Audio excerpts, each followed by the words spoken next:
Good day, this is Professor Will, CBMD PhD. Today's Monday, November 8, 2021. It is 5:00 and 17 seconds, AM Eastern Standard Time. Today's research, kidney disease. So let's hop to it here. New insights into kidney disease with tropical frog models. Date November 5th, 2021. Source, University of Zurich.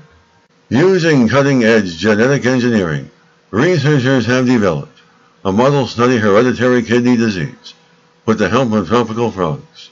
The method allows them to collect large amounts of data on anomalies, which can then be analyzed using artificial intelligence. The research opens up new opportunities in the search for new treatment approaches for the hitherto incurable disease. Using CRISPR-Cas9, a methodology for turning off gene function, the scientists targeted genes known to play a role in cystic kidney disease.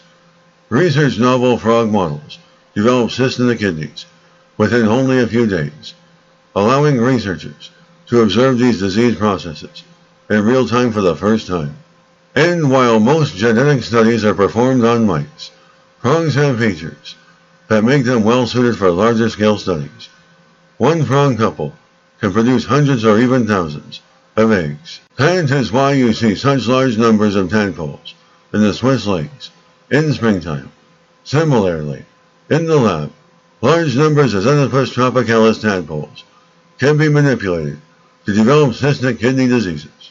And to analyze the data from such a large number of animals, the team employed a technique called light sheet microscopy, which produced a 3D reconstruction of the entire tadpole and all its organs. Much like magnetic resonance imaging, light sheet techniques make it possible to see through tissues in tadpoles to find disease-affected organs. The collected data was then processed using artificial intelligence to allow rapid, automated assessment of disease.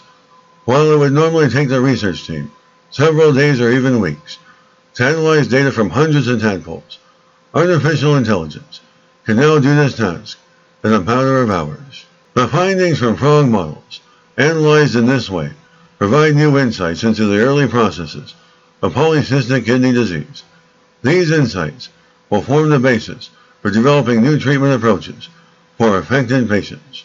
Good day, this is Professor Will, CBMD PhD, on microbiology, bioinformatics, and pathophysiology. This video was created for educational purposes only. Hope you enjoyed listening. Until next time, have a great day.